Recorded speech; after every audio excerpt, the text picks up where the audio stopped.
Доброго времени суток, мои дорогие подписчики и гости моего канала. С вами канал Энергия Таро. А это значит, что сегодня нас с вами ждет очередной расклад. Перед тем, как мы начнем, я прошу поддержать это видео лайком. Это очень помогает мне в развитии канала. Также, если вы еще не подписались, то предлагаю это сделать прямо сейчас и нажмите на колокольчик, чтобы не пропускать новые видео. Ссылки на все мои социальные сети есть в описании под любым видео на канале. У меня также появился закрытый канал на Бусти. Вот здесь вот слева сейчас появится QR-код, по которому вы можете перейти за подписку всего в 299 рублей в месяц, смотреть шок-контент, те расклады, которых не будет здесь на YouTube-канале, потому что YouTube их здесь просто-напросто заблокирует. Там все, кто такой на самом деле Владимир Владимирович Путин, все о нем. Когда закончится война России и Украины, к чему готовят россиян, почему ЧВК Вагнера и Евгений Пригожин не дошли 24 июня 2023 года до Москвы? Иисус Христос, существовал ли он? И что такое религия и церковь в более широком и глубоком понимании этого слова? Заходите, будет интересно. Ну а для кого Бусти недоступен, кому сложно зарегистрироваться, обращайтесь, пожалуйста, ко мне в личку. Личка также указана у меня под любым видео на канале. Там указан Telegram или WhatsApp. И я включу вас в закрытый Telegram-канал, где вы сможете просматривать те же самые видео, что есть и на Бусти. А с нами сегодня карта «Триумф Луны» Патрика Валенса. И поговорим сегодня с вами о памятнике усыпальницы для Владимира Ильича Ленина. Или просто-напросто мавзолей, да, наверное, это сейчас его самое распространенное название этого зиккурата. Поговорим сегодня, является ли мавзолей действительно оккультным сооружением, как поговаривают, для чего располагается зиккурат именно на Красной площади, кому нужен, да, для чего он нужен, и действительно ли Владимир Ильич Ленин или какая-то кукла лежит там в усыпальнице. Здравствуйте, карты. Первый вопрос, который я бы хотела вам задать, является ли мавзолей оккультным сооружением? Действительно ли, как поговаривают, мавзолей на Красной площади в городе Москва является оккультным сооружением? Действительно ли, мавзолей, стоящий на Красной площади в городе Москва, является оккультным сооружением? Действительно ли мавзолей в городе Москва является оккультным сооружением?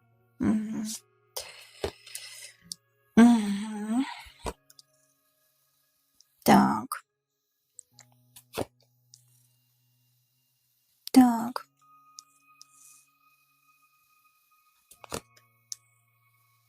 Да, во-первых, да, и не только, не просто оккультным сооружением, да, это сооружение, где людей приносят в жертву до сих пор.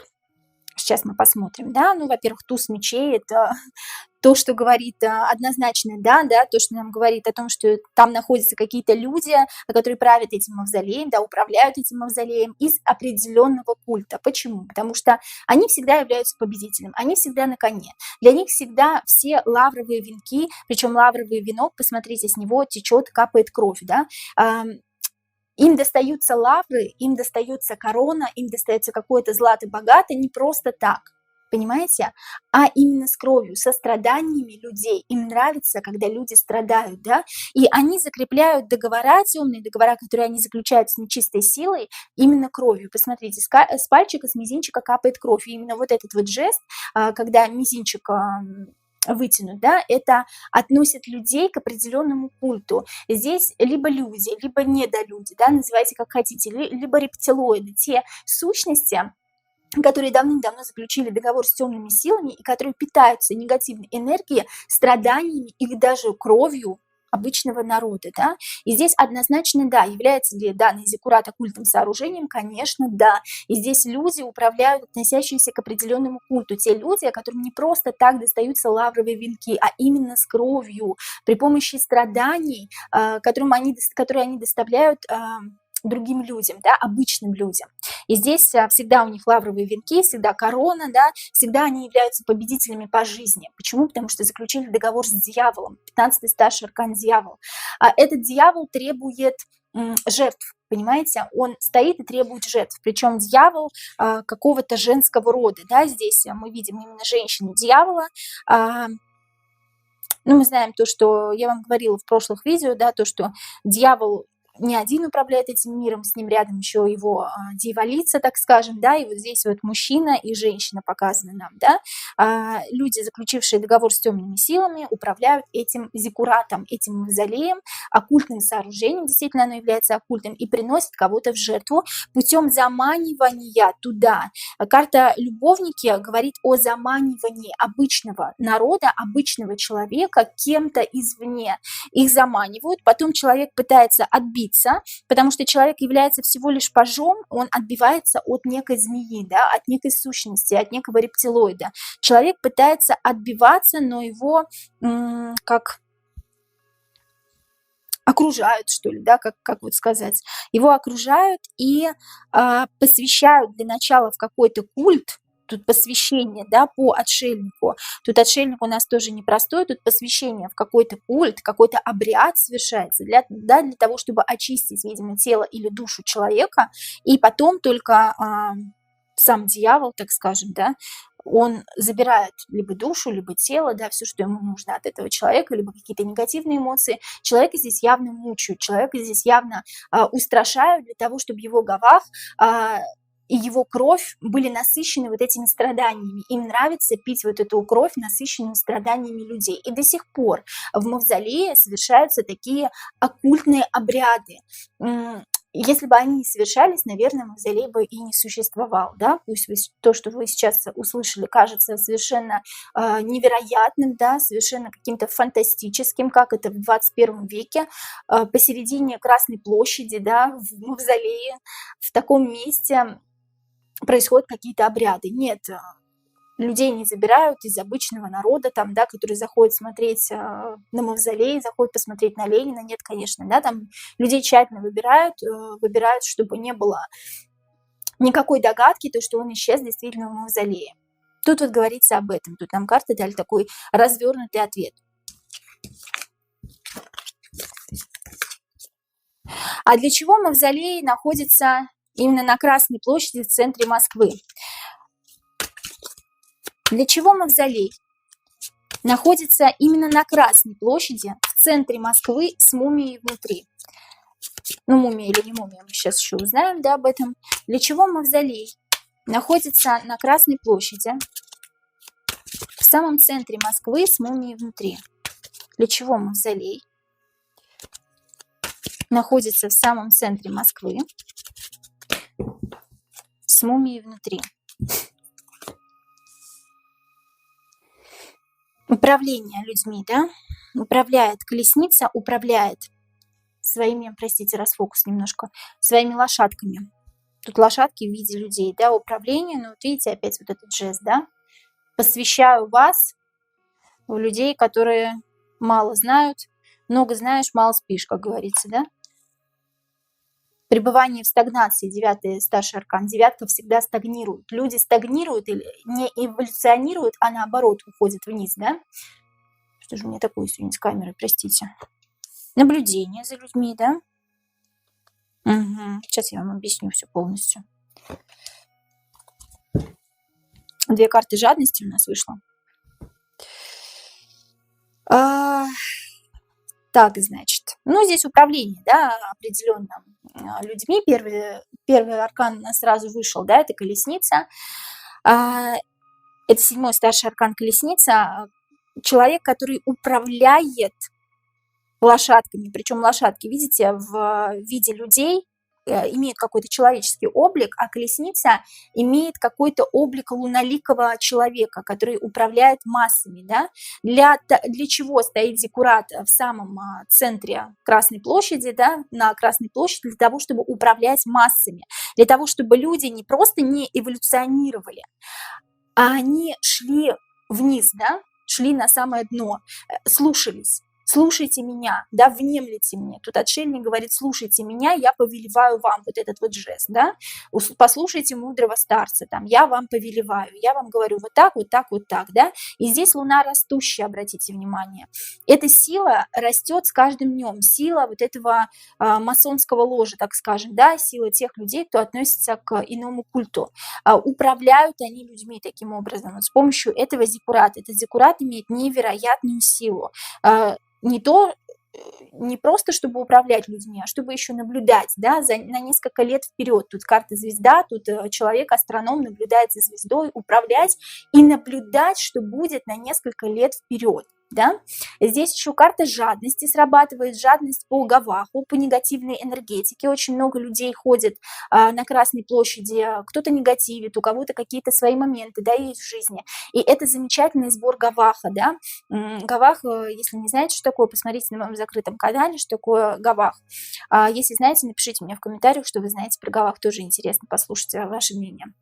Опять у нас девятка, да, две девятки. Две девятки – это стагнация. Когда у нас выходит девятка в картах Таро, это период, когда человечество не эволюционирует, когда оно либо стоит на месте, либо уходит вниз, на самое дно.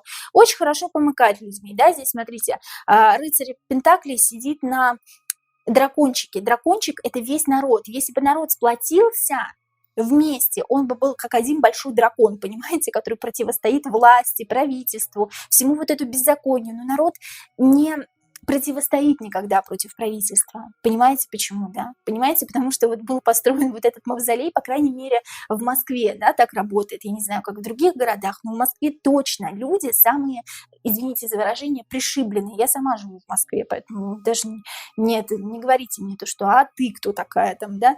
Да, я тоже пришибленная, я тоже, да, знаете, под властью, скажем так, да. Мы боимся выражать свое мнение, мы там не выходим на митинги, да, мы не протестуем против нечестного правительства и так далее. Мы никогда не совершим там самосуд над правительством, все в этом роде. И поэтому рыцарь Пентаклей здесь заскучал, он сидит на драконе и такой: эти уже все, эти уже готовы, да, то есть мы их уже к себе привязали крепко-накрепко и повелеваем им, что им делать, да. И вот здесь вот, отвечая на вопрос, для чего мавзолей стоит все-таки на Красной площади, во-первых, для того, чтобы управлять людьми было удобнее, да, внемлите мне, я вами управляю, я самый мудрый старец, да, слушайте меня, слушайте мою команду, тем не менее, слушая мою команду, вы стагнируете, стоите на месте, не развиваетесь, не образовываетесь. Плюс ко всему мы еще и Гавах собираем негативную энергию, да, смотрим далеко вперед на будущее, как вы будете себя вести, наблюдаем за вашим поведением. Здесь люди как такие марионетки, как куколки, которых ведут за вот эти вот веревочки, да, и мы точно знаем, что вы никуда от нас не денетесь, вот, несмотря на то, что здесь рыцарь такой маленький, да, рыцарь Пентаклей, и этого рыцаря Пентаклей можно,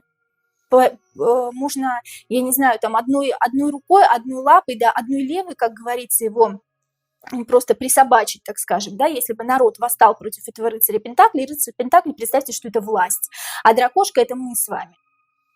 Нормально, мы их уже упаковали, да, они под нашей властью, они под нашим гнетом.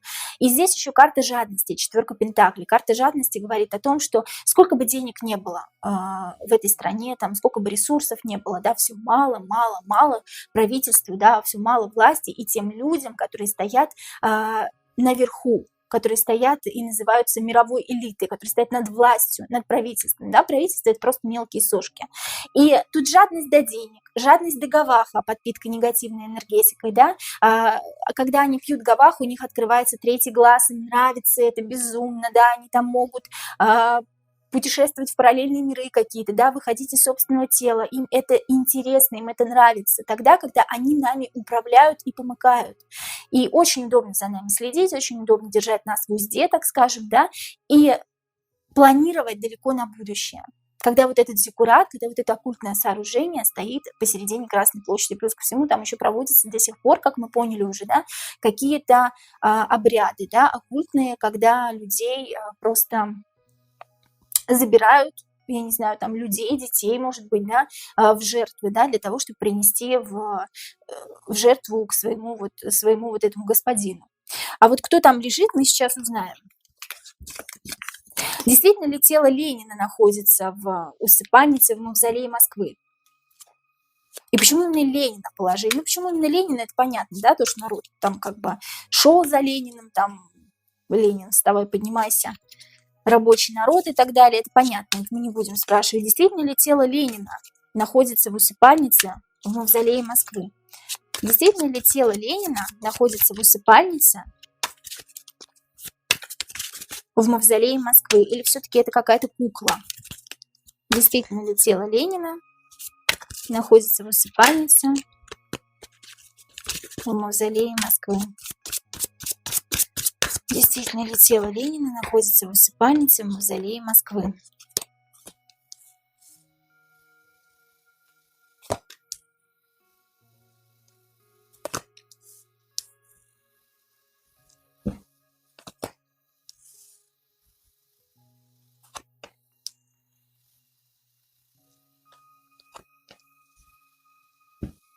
Ну, тело-то его, ну, тело-то оно живое, ну, как живое, да? Живое не в прямом смысле этого слова, а в теле что-то и есть.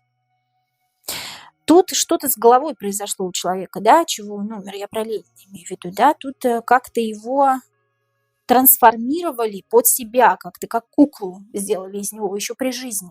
Такое ощущение, что он здесь при жизни уже мало соображал очень. И еще при жизни, еще до того, как Ленин умер, 13-й старший аркан, примерно за год до того, как он умер, что-то новое в нем зарождалось. Понимаете, так странно звучит. Голова тут еще, да, голова отрубленная. Интересно, почему-то именно вот в голову нужно было в его проникнуть, как-то проникнуть в его подсознание. Вот здесь вот об этом говорится. Еще при жизни Ленина как-то вот эти вот люди, не люди, да, не относящиеся к людям, темные вот эти сущности, они как-то проникли в его подсознание. Такое ощущение, как он вообще жил, непонятно. С таким мозгом, да, тут вот что-то с нейронами мозга случилось. И тут такое ощущение, что он живой, он еще Ленин, он еще Владимир Ильич, да, но как будто другое подсознание, другой человек уже в нем жил. И тут, отвечая на вопрос, почему именно Ленин, да, почему-то карты отвечают мне на вопрос, ну, потому что он был близок к народу, да. Человек близок к народу, человек может показать себя и как жесткий правитель, да, и как человек, который просто приближен к народу, и страна его любила, боготворила, скажем так, да, ну, многие хотели, чтобы Ленин был жив. И многие говорили, что ему там нужно памятник воздвигнуть и так далее, да, чтобы он остался с нами при жизни, ну, как живой.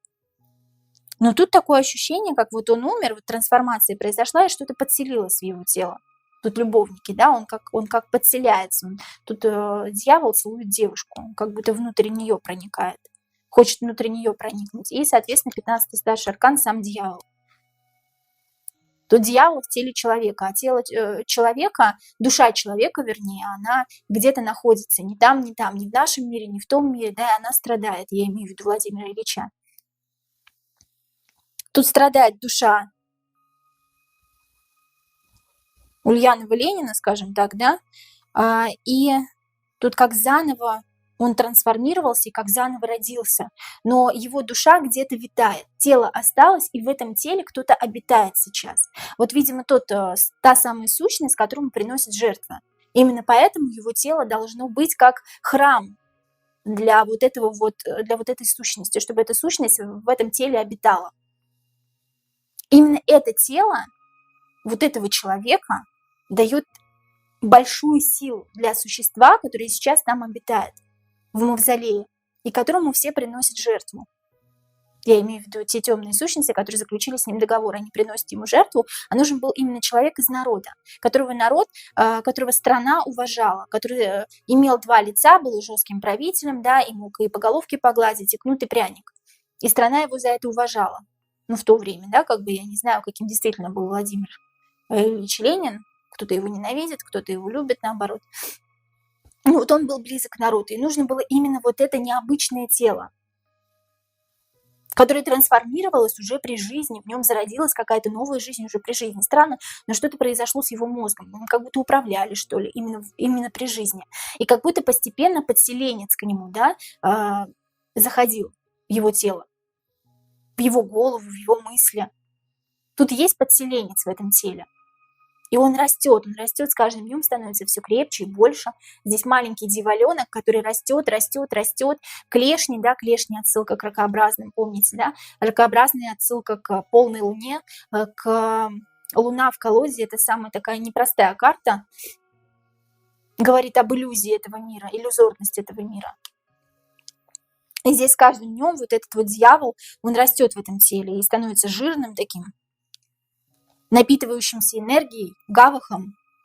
или Гавахом, называйте как хотите, негативом людей, страданиями людей. Вот он питается, и ему еще приносят какие-то жертвы, да, какие-то оккультные обряды еще совершаются. И вот душа Ленина, она вот где-то вот в параллельных мирах обитает, и она неупокоенная.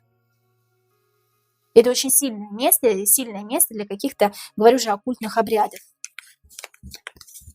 Действительно ли тело Ленина? Да, тело его, но там что-то подселено, да, в его тело. Правда ли, что для создания мавзолея было принесено в жертву несколько людей, в том числе и Сергей Есенин? Следующий вопрос у меня будет: приносит ли сейчас кого-то в жертву, чтобы мавзолей работал? Мы еще раз посмотрим этот вопрос, да, но просто хочется уточнить. А сейчас, правда ли, что для создания мавзолея было принесено в жертву несколько людей, в том числе и Сергей Есенин? Правда ли, что для создания мавзолея, карту упали, правда ли, что для создания мавзолея в городе Москва было принесено в жертву несколько людей, в том числе и Сергей Есенин? Две карты выпало у меня. Да, конечно, страшный суд. Здесь люди умерли в каких-то муках. Марионетка в руках, да. Я нашел монетку. Тут король Пентаклей. Я тут новую жертву нашел, да. Сейчас я вам расскажу, дорогие мои.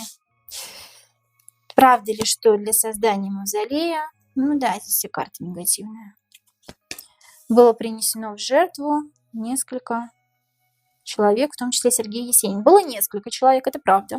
Был не один человек. Как Святая Троица здесь, да, как издевательство над Святой Троицей. 3 человека.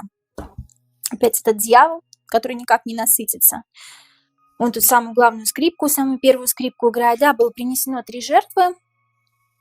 2 мужчин, 1 женщина, да. Тут, скорее всего, женщина. Вот здесь прям показано, да. И прям интерпретирую, как показано, да. Здесь действительно так. Женщина должна была быть беременная. 2 мужчин, обладающие каким-то незаурядным талантом, да. Один эмоциональной стороной повернут, он должен был быть талантлив, невероятно креативен, да, тот же самый Есенин, действительно, Есенин был принесен в жертву ради строительства мавзолея, да, чтобы вот быть как раз-таки окропить его кровью, этот мавзолей, да, и должен был быть один мужчина, повернут к нам рациональной стороной, который обладал незаурядным мышлением, логикой, да, то есть один талантливый, творческий человек, другой все-таки больше с логическим мышлением, и женщина, которая была беременна, либо имела ребенка. Здесь вот грудного ребенка, да, здесь вот такая вот история.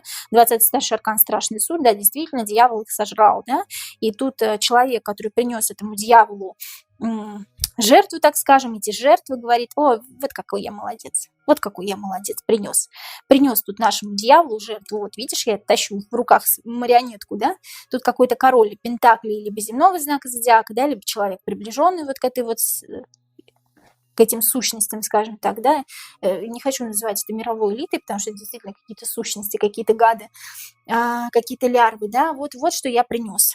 Тут такой, знаете, хвастается, скажем так, да. Девяточка пентаклей говорит о том, что заманили их как-то, да. Здесь карта мимикрии, здесь женщина мимикрирует под птичку, заманивает птичку, да, в свои сети: иди ко мне, моя хорошая, я тебе что подарю. И вот здесь вот точно так же заманили этих 3 людей, да, может быть, людей даже было больше, но 3 точно человека, да, по 20-му старшему аркану страшный суд. И вот 20, да, цифра 20 имеет большое значение у них, да, у иллюминатов, у мировой элиты. После вот цифра 20, она вообще после 20 с каждым разом все хуже и хуже и хуже. Вот вспомните, 2020 год, коронавирус, да, у нас начался. Вот цифра 20 имеет какое-то вот прям значение для них. И здесь 20-й аркан страшный суд принесли в жертву то ли 20 числа, то ли 20 какого-то числа принесли в жертву людей. В общем, с 20 числа начали их приносить в жертву всех. Вот этих 3 или даже больше людей было. Их как-то заманивали. Там не сажали в машину, не надевали мешок на голову, а их как-то заманивали. Там Есенин любил выпить, допустим, кто-то там любил, там, я не знаю, еще что-то делать, да, и их вот так вот заманивали, а потом он такой шел и хвастался: ой, я что принес, посмотрите. Я открыл тут ящик Пандоры. 4 жезлов говорит о том, что люди которые не подпускали бы этого человека к себе, они его подпустили, потому как он был хитер, да? Четверочка жезлов, я не подпускаю к себе никого, мой дом, моя крепость. Но такое ощущение, либо он был вхож в этот дом, да, в этот человек, либо он как-то проник в дом. Ну, это все совершалось в каких-то закрытых местах, скажем так, да, гостиница, дом и так далее, да, это все было, все вот эти убийства, они были совершены не на улице, да, в каком-то помещении, в которое его пускали. Пускали, потому что ему поверили. И после этого разразился гром, да, lightning. Lightning – это башня. Еще одна башня в колоде «Триумф Луны».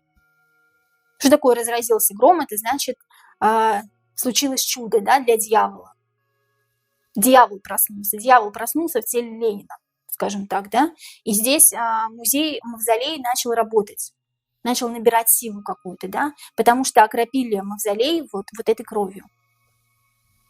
Такие страшные вещи я сейчас рассказываю, думаю, боже мой, я вообще это рассказываю или нет? Ну, то есть, я сама знаю, что такое бывает, ко мне часто обращаются клиенты, на которых наведена порча, да, какие-то привороты и так далее, и тому подобные вещи, и действительно это все правда. Это все правда, ребята, и жертвы действительно приносят и по сей день в 21 веке. И это тот обряд, после которого вы получаете неимоверную силу, принеся человеку жертву, да, если там птичка какая-то, или там рыбка, или какое-то животное, да, вы какую-то небольшую получите выгоду с этого, какую-то небольшую силу. Но если принесен в жертву человек, тем более несколько талантливых людей или женщины с ребенком, то все. Здесь возгорается пламя, да, и мавзолей начинает работать с другой силой, с оккультной силой, да, вот этому оккультному сооружению нужны были жертвы для того, чтобы оно начало работать так, как оно работает сейчас, для того, чтобы оно начало воздействовать на массы. Оно именно воздействует на массы, на нас с вами сейчас, да. Обратите внимание, русский идет против русского, славянин идет против славянина, да, это все не просто так. Когда, допустим, народы кавказцы, да, кавказской национальности, они друг за друга прям горой готовы убить, да, за своего брата. А мы почему-то вот как-то вот, ну, сами посудите, да, мы ругаемся, там, в интернете пишем какие-то гневные комментарии друг другу. Хотя наоборот должно было быть, мы должны были сплотиться и жить дружно. Но нет, но что-то же на нас воздействует, что-то же влияет. Влияет что-то, что люди идут на войну, сейчас убивают друг друга. Это ненормально. И всему этому должно быть логическое объяснение. Логическое объяснение вот оно. Оно не совсем логическое, но оно объяснение, к сожалению или к счастью. Приносит ли сейчас кого-то в жертву, чтобы мавзолей работал? Буквально 3 карты вытянем. Приносит ли сейчас кого-то в жертву, чтобы мавзолей работал? Приносит ли сейчас кого-то в жертву, чтобы мавзолей работал? Я уже ответила, что да, в первом вопросе, но все равно. Это все-таки отдельно заданный вопрос будет. Приносит ли сейчас кого-то в жертву? Ну, конечно. Тут какая-то красная королева есть, да? Какая-то главная.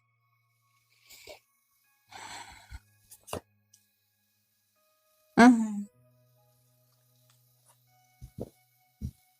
Да, приносит, им нравятся дети очень.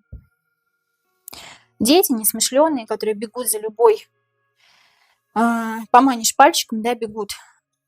Тут паж пентаклей бежит за какой-то невероятной, фантастической летающей денежкой, да.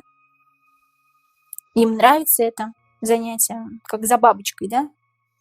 Помните, раньше бабочек ловили с очком в детстве, я не знаю, делали так, нет, но вот дети очень нравятся им. Тут эту королеву почему-то осуждают, ее ненавидят, да, она несет жезл гордо. Что такое несет жезл? Это значит, она управляет своим дьяволом, управляет своим мужчиной, да. Дьявол и дьяволица, есть двое, кто управляют этим миром, так скажем.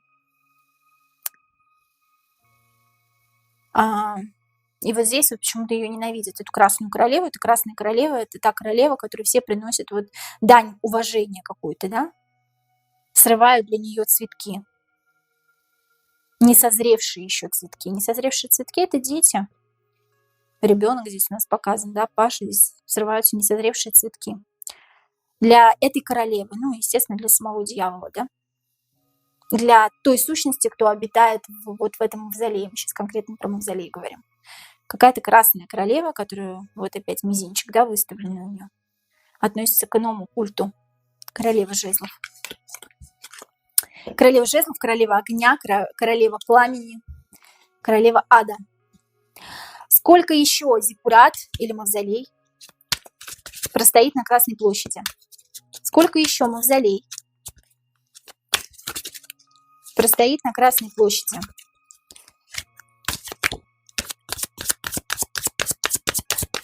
Сколько еще мавзолей простоит на Красной площади?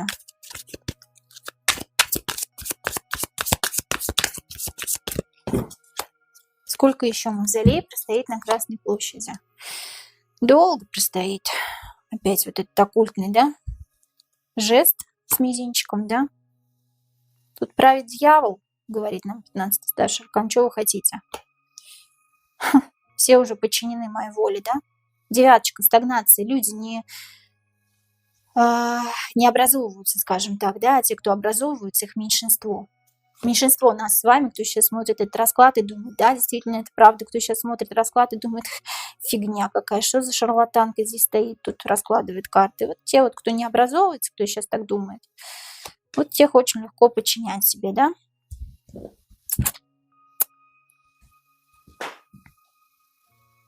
Тут невозможно докопаться до истины. Девяточка пентаклей. Невозможно докопаться обычному человеку до истины. Тот человек трудится в поте лица. Обычный зеленый человек, зеленый, непосвященный, да? Мы тут все спим под властью Луны. Тут не полная Луна, тут такое, как новолуние. Мы все спим и видим сладкие сны, да? А нас порабощает Луна, скажем так. Ну, это так, не в прямом смысле этого слова, да? Вот эти лунные люди, дьяволы, да? Очень долго будет еще стоять зиккурат, и я думаю, что сколько существует род человеческий, да? Здесь об этом говорится. Почему? Потому что люди все подчинены системе. Люди не смогут просто так взять и восстать против тех, кто наверху. Люди либо могут подчиниться, либо могут подчиниться. Другого здесь нету, да? Здесь очень долго, я не знаю, всю жизнь, пока мы с вами живем, по крайней мере, да, я гадаю, тут для нас с вами, пока мы существуем на этой земле, он будет стоять. Потому как правит дьявол, да, и говорит, ну что же вы, глупые люди, до сих пор не поняли, что я тут вами управляю. Луна управляет людьми, и докопаться до истины, ой, как сложно. Мы относимся к иному культу, внемлите нам, служите нас. Вот так. Это наш дом, говорит дьявол, да, это наш дом, это наше место обитания. Мы здесь будем столько, сколько необходимо. А что изменилось бы в жизни народа, если бы мавзолея не было? Что изменилось бы в жизни народа, если бы не было мавзолея, если бы его убрали? Брать его можно только восстав, да, против власти, правительства, против мировой элиты, всем вместе, да, вот тогда они охренеют. Простите за выражение. Что изменится в жизни народа, если не будет мавзолея? Ну, просто посмотрим. Интересно же. Что изменится в жизни народа, если не будет мавзолея на Красной площади? Что изменится в жизни народа, если не будет мавзолея на Красной площади?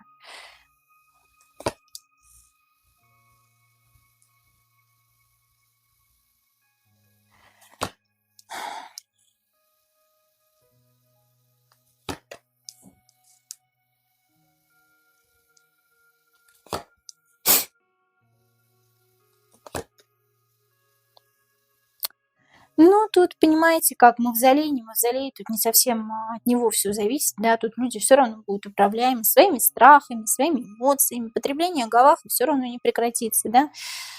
Третий глаз все равно будет над нами, да, висеть. Это не значит, что мавзолей вот уберут и все, мы свободны. Мы как Добби, который получил носок из Гарри Поттера, мы будем свободны. Нет, Тут дело в другом. Тут все равно Гавах будет распит, да, негативные эмоции люди все равно выражают, люди постоянно замкнуты, они в каких-то своих страхах, как в коконе. Даже вот посмотрите, если в Москве, да, проходите мимо людей, они все какие-то как сжатые, скукоженные, все какие-то нервные, раздраженные. Не все, конечно, да, но большинство вот смотреть даже, если, да, люди не открыты этому миру, люди все равно вот закованы в 15-й старший аркан и в 12-й старший аркан в отшельника и в дьявола, да. Дьявол управляет нами, не ими, а нами, да, я тоже подвластна этому всему, да, раздражению, страхам, эмоциям, и вот они держат нас вот так вот, да, как этих змей. Дьявол держит вот этих змей, вот так вот сжал их в кулачок, и все. Мы все равно подчинены системе. Почему? Потому что пока мы будем бояться, пока мы будем тревожиться, пока мы будем страшиться какого-то нашего будущего, еще чего-то, неважно, мы всегда будем вот так вот, в руках этого самого дьявола. Но когда мы перестанем бояться, и я очень люблю эту фразу, когда мы постигнем, что такое на самом деле этот мир, и как он работает, у нас у самих начнут получаться чудеса. Зачем мы такие со своими чудесами, этим дьяволом? Они и сами без нас прекрасно справляются, пьют наши негативные эмоции, заряжены, третий глаз у них, там все прекрасно у них. Иначе они проиграют нам просто, да, если мы сплотимся, если мы будем вот так вот пить на брудершафт, если мы будем в двойке кубков, если мы будем друг друга любить, если народ там русский будет любить там друг друга, да, славяне не будут идти против славян и так далее, все будет хорошо в этом мире. Но тогда как же? Никакого дьявола, естественно, не будет тогда. Он будет повержен. А поверженным будет только если мы будем любить, дружить. Не зря же говорят, любовь спасет мир. И это действительно так. Но, к сожалению, как есть. Или к счастью, не знаю. Может, в этом мире было бы неинтересно жить. Есть ли еще подобные, последний вопрос, есть ли еще подобные сооружения, похожие на мавзолей, которые являются оккультными сооружениями и тянут энергию с народа, да, с нас с вами, и, возможно, подчиняют нас своей воле? Есть ли еще подобные сооружения, похожие на мавзолей в Москве или в любом другом городе? В любом другом, в любой другой стране, в любом другом, там, я не знаю, районе, где угодно. Есть ли еще подобные сооружения, похожие на мавзолей? Ну, наверняка есть, да? Ну, конечно, башни, все, что касается башен, все, что касается высоток, все, что касается там Москва-Сити, там, я не знаю, башни-близнецы были, да, в Америке. Все, что касается высоток, откуда все видно. Далеко сижу, высоко сижу, далеко гляжу. Помните, как в сказке? Да, буквально 3 карты. Ну, тут 9, опять стагнация, да, все, что касается высоких зданий, все, что касается высоких сооружений, сталинки, вот эти все, которые стоят в Москве, они тоже все являются зиккуратами, все являются оккультными сооружениями, которые потребляют нашу энергию, да, с чем мы боремся ежедневно, но не замечаем этого. За счет чего мы стагнируем, стоим на месте. Это не только в Москве, это не только в нашей стране, это везде, где бы ни было. Вот. Такие дела, дорогие мои. Знаю, что половина из вас сейчас посчитает меня сумасшедшей и так далее. Ну, не важно. Главное, что есть я у меня, и вы точно так же думаете про себя, когда смотрите это видео. Жду ваши комментарии, жду ваши лайки, вопросы к этому видео, да, неважно, там, задавайте мне любые вопросы. Мне очень интересно, что вы думаете вообще об этой теме, про мавзолей и так далее. У меня есть закрытый телеграм-чат, где мы общаемся с моими подписчиками. Заходите, пожалуйста, QR-код сейчас здесь появится. Именно вы можете стать тем подписчиком, который подскажет мне, какие расклады должны быть у меня на YouTube-канале или на канале на Пусте, если вы там подписаны. А я вас очень люблю. И до новых встреч!